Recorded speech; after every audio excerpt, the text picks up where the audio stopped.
Voilà, il est l'heure de retrouver notre invité qui est sur le plateau. On va parler bâtiment, logement avec vous, Olivier Saleron, président de la Fédération française du bâtiment. Merci d'être avec nous. Alors d'abord, très rapidement, la Fédération française du bâtiment, c'est un peu le vaisseau amiral de l'économie française. Rappelez-nous justement quelques chiffres assez vertigineux de cette organisation que vous présidez maintenant. Rebonjour, donc 52 000 entreprises réparties sur tout le territoire, dont les territoires d'outre-mer, il faut pas les oublier. 52 000 entreprises dont les 2 tiers ont moins de 10 salariés, il faut le dire. Les artisans, c'est nous, hein, voilà. Je ne rajouterai pas aussi, mais il faut le savoir, hein, bien évidemment. Et surtout, la Fédération du bâtiment, c'est les 2 tiers du chiffre d'affaires du bâtiment en France qui représente 200 milliards d'euros. Donc de l'artisan tout seul, la TPE, de la PME, de l'ETI et jusqu'à nos majors. Et nous sommes fiers de toutes nos entreprises, nous. Et donc, vous l'avez dit, c'est une fédération puissante, qu'on écoute, qui négocie, et qui joue son acteur, j'allais dire, pour infuser non seulement nos idées du secteur de la construction, mais aussi, et on en parle aujourd'hui du logement, c'est surtout travailler pour les Français et loger surtout nos salariés. Et vous avez raison de rappeler que quasiment les 2 tiers de l'emploi national sont faits par des TPE, des très petites entreprises, des PME, mais aussi quelques grosses entreprises. C'est très important de le rappeler pour la vitalité de l'économie française. Alors on va rentrer dans le vif du sujet tout de suite dans cette actualité chaude. Alors il ne vous a pas échappé, mon cher Olivier, que MaPrimeRénov' redémarre. Il était temps, et avec une promulgation dans la loi de finances qui a été adoptée au forceps, on ne va pas revenir dessus, un dispositif d'aide à la rénovation énergétique. Je vais vous demander comment ça se traduit pour vous, mais on voit que les chiffres dont on n'était pas très sûr sont quasiment les mêmes que de 2025. On était sur une enveloppe à 3,5 milliards, on sera sur une enveloppe à 3,4 milliards, plus 200 millions d'euros, soit 3,6 milliards.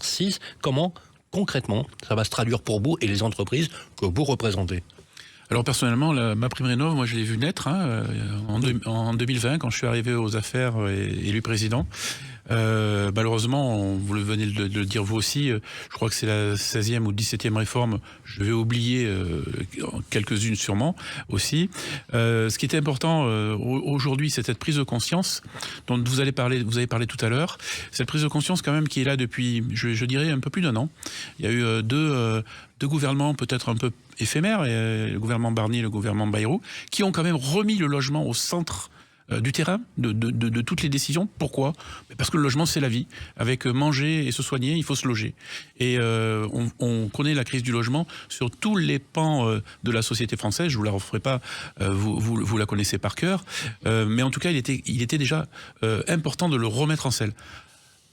L'ancienne ministre du Logement qui a officié depuis 1 an, Valérie Létard, a fait énormément de bien au secteur et aux Français. Et puis, le ministre Jean Brun, qui vient d'être nommé il y a quelques mois, avec un nouveau Premier ministre, Sébastien Lecornu, qui lui aussi est allé dans le même sens. Et on l'a vu, et je le dis clairement. J'ai écouté tout à l'heure les chiffres de mes amis et confrères de l'Alliance pour le logement, Pascal Boulanger de la FPI et Louis Quentin de la FNAIM. Oui, on était très stressés les années précédentes, avec une chute énorme au niveau du logement. On a perdu 120 000 logements neufs en 2 ans et demi. Sans compter les emplois que ça a détruit en même temps. Et 60 000 dans le bâtiment, dans la construction elle-même. C'est énorme. Oui, vous pouvez imaginer, en indirect, on multiplie par 2. Mais là, depuis l'année dernière, avec ce budget 2025 prêt à taux zéro, oui, les maisons individuelles sont reparties. Dans les chiffres du logement neuf, eh bien, on ajoute 41 000 logements individuels depuis l'année dernière, grâce à ce prêt à taux zéro qui a été effectif au 1er avril 2025. Et puis, des taux, allez, il faut qu'ils restent bas, ces taux de l'immobilier. J'en appelle aussi beaucoup aux banquiers, parce qu'ils ont un rôle aussi très important à jouer avec nous, vu le coût de la construction. Et puis là, en 2026, ce projet de loi de finances qu'on a transformé, qui était écrit, qu'on a réussi à transformer. Je crois que Sébastien Lecornu avait quand même à jouer quelque chose de très populaire dans l'opinion publique, pour les Français. Je le répète, manger, se soigner, mais se loger, c'était important. Eh bien, il a dit banco, j'y vais. On a négocié avec les personnes dont je vous ai parlé, avec l'Alliance pour le logement, d'arrache-pied, les quelques heures avant l'annonce, ce budget 2026. Eh bien, ça y est, ça fait 15 ans qu'on en parlait. On a enfin quelque chose qui va succéder au Pinel. La fin du Pinel nous a fait énormément de mal, vous l'avez dit avec les chiffres. Donc, ça y est, le 49.3 est parti. Bon, c'est moche le 49.3, mais c'est parti en tout cas pour notre secteur. Ce statut de bailleur privé qui va permettre aux Français, parce qu'il faut, c'est pas les Français qui sont richissimes et qui ont beaucoup de moyens, qui achètent un petit logement pour loger un autre Français qui a peut-être moins les moyens, en tout cas qui va rentrer en location. Mais en tout cas, tout ça, ça y est, c'est fait. Et puis le logement social, je suis un peu long, mais c'est vrai, c'est important. 400 millions d'injectés dans le logement social, ça va être multiplié par 5 au niveau de l'investissement. On va y revenir justement, Olivier Saleron. Je vais vous demander de rester avec nous pour la deuxième partie de l'entretien. On va faire une petite pause et on va se retrouver tout de suite dans votre émission Parlons Immo sur Sud Radio. Basile, votre application de recherche immobilière, présente Sud Radio Parlons Immo, midi 13h, Sylvain Lévy-Valency. Bonjour un peu partout la France, vous êtes avec nous dans votre émission préférée du samedi entre 12h et 13h. Bonne Saint-Valentin à toutes et à tous. Merci. Faites de très très belles surprises. Offrez des roses, voyons la vie en rose aujourd'hui.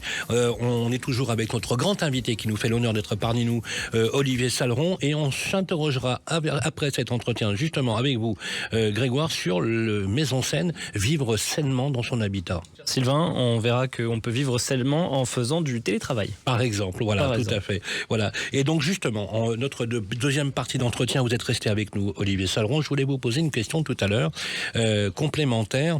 Vous avez vu qu'il y avait plus de 80 000 dossiers à MaPrimeRénov' qui étaient bloqués. Oui, qui étaient bloqués, malheureusement. Et on a vu, alors vous allez me dire si je me trompe, on a vu qu'on prévoit au moins 120 000 rénovations en 2026. Vous êtes d'accord sur ce chiffre?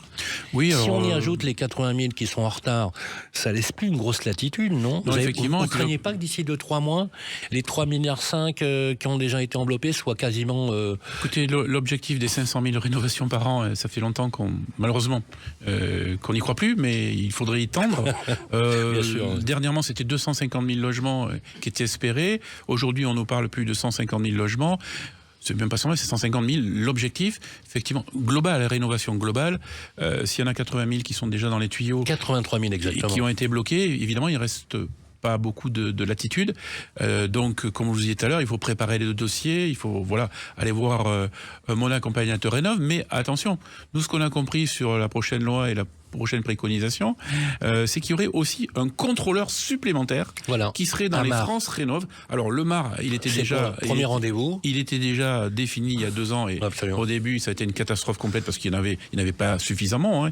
On m'a assez entendu là-dessus. Il faut recruter. Voilà, et là il y aurait encore un contrôleur.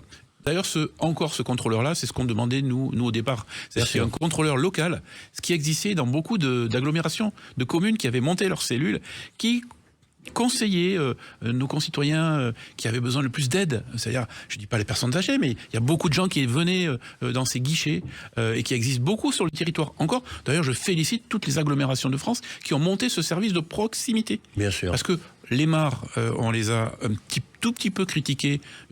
90% de la profession est très sérieuse. En revanche, il y a peut-être 5-10% de MAR qui étaient postés à Brest, qui faisaient des travaux à Nice, ou à Lille, ou à Strasbourg, avec 2 visites minimum par chantier, c'était impossible. Donc il y avait de la triche. Voilà. Alors, justement, le gouvernement, vous l'avez dit tout à l'heure, on va accélérer sur ce point-là qui est très important, a annoncé avec le fameux dispositif Jeanbrun. Je voudrais juste au passage qu'on rende justice à une ministre qu'on a tous très bien appréciée, je pense qu'elle nous écoute, c'est Valérie Létard. Que j'ai cité. Et que vous avez cité très justement, et c'est normal, puisque le sillon dans lequel s'est engouffré le Vincent Jeanbrun, ce qui est très bien, et le sillon tracé, il faut le dire, par Valérie Létard. Dans ce plan, un levier très commenté dans ce dispositif, c'est celui qui est destiné à redonner envie aux Français justement d'accéder à la propriété, mais également on parle, alors j'ai beaucoup aimé cette phrase, l'équipe de France du logement, ça vous a plu justement? Ça m'a plu beaucoup, vous savez que présence du Premier ministre. Vous savez que nous on avait créé l'équipe de France du BTP, oui. On va pas demander la paternité de l'équipe de France du logement, c'est très très bien, ce slogan, relançons le logement, relance le logement, et puis on a parlé de Valérie Létard, mais je crois aussi que Vincent Jeanbrun a eu le courage d'entraîner avec lui le Premier ministre, force de persuasion avec tous les acteurs de l'Alliance dont je vous ai parlé tout à l'heure. Il a été courageux, il a fait. Et je crois que c'est aussi formidable pour le secteur. Alors je voudrais qu'on ajoute aussi un point essentiel, c'est celui de ce qu'on appelle la RLS, la baisse de la RLS, réduction du loyer de solidarité, dans des proportions importantes qui avaient déjà d'ailleurs été amorcées par Valérie Létard avec 200 millions d'euros de baisse en 2025. On annonce là quasiment, je crois qu'on est entre 4 et 600 millions d'euros de baisse. Excellent signal pour le logement social, Olivier Saleron? Bien sûr, alors tout simplement... Rappelez-nous d'abord, c'est quoi cette ERLS? Il y a quelques années, donc 7-8 ans, le gouvernement, un des gouvernements d'Emmanuel Macron, avait décidé de ponctionner le logement social de 1,3 milliard dans ses réserves. Hein, pour compenser la baisse des APL. Hein. Voilà, mais bon, des aides pour logement. C'est très politique tout ça, mais oui. finalement. Et donc depuis 2 ans, grâce à Valérie Létard, grâce à l'USH, l'Union Sociale Habitat, aussi, qui a bien milité avec nous, et d'ailleurs sur la RLS, cette année, eh bien, l'État ne ponctionnera que 900 millions d'euros, ce qui est déjà trop, hein, mais en tout cas, laisse 400 millions d'euros de plus dans les caisses de toutes les sociétés de logement social de France, ce qui veut dire que, eh bien, c'est un effet de levier. Avec cette somme-là, elle pourra emprunter 4 ou 5 fois plus. C'est pour ça que moi, je parle tranquillement de minimum 2 milliards d'euros de plus d'injectés dans les caisses, c'est-à-dire de chiffre d'affaires, pour rénover beaucoup les logements sociaux. Mais déjà, les logements sociaux, ils sont très bien rénovés. Et d'ailleurs, c'est mieux rénové que le privé, et on le sait bien. Mais aussi de construire des logements sociaux là où il y en a besoin, bien parce sûr. qu'on parle de réindustrialisation, voilà, il y a des projets nationaux très importants qui sont en cours. Eh bien, on parle souvent de ces produits, de cette construction, mais à côté, eh bien, il faut des salariés de toutes sortes, de l'ouvrier jusqu'au cadre. Justement, parlons des salariés. Le dernier point sur les travaux, il faut bien les faire. Il faut des recrutements, il faut de l'apprentissage, il faut monter en compétences. Et donc, je me rappelle dans les interviews que vous avez fait précédemment, vous avez dit attention, on va perdre des compétences, on va perdre des savoirs, on va perdre de la technique.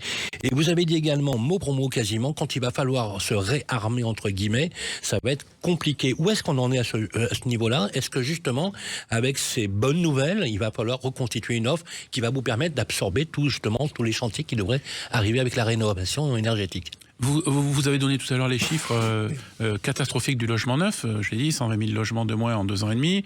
Vous avez dit aussi que, oui, la prime rénov', même si, et ça c'est important, et je tiens à le dire, on garde les 3 milliards et quelques, donc le budget est le même. Finalement, il sera de toute manière réparti sur les entreprises, c'est sûr. Et tant mieux. Et sur les plus petites, d'ailleurs, c'est les plus petites en France, les défaillances d'entreprises, qui sont le plus nombreuses. Sur 14 000 défaillances d'entreprises du bâtiment l'année dernière, il y en a 11 000 qui ont moins de 5 salariés. Donc ça nous concerne, évidemment l'artisanat.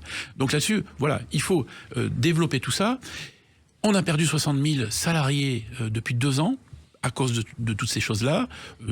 C'est aussi des conséquences internationales, mais c'est surtout aussi des mauvaises décisions des gouvernements précédents, il faut le dire. Des mesures inappropriées pour le logement qui ont entraîné tout ça. Et là, avec les 2 dernières années, les 2 derniers budgets, le bâtiment étant un temps long, les premiers fruits, malheureusement, de décélération de licenciements vont se faire sentir là en milieu d'année. Et nous espérons en 2027, en 2028 et les années suivantes, avec ces mesures-là qu'il faut qu'ils soient pérennes, ma prime rénov', pérenne, non instable, avec une stabilité, avec un budget stable, avec des règles qui ne changent pas. Le prêt à taux zéro qui est maintenu sur plusieurs années, le statut du bailleur privé qui est maintenu sur plusieurs années, le logement social aussi.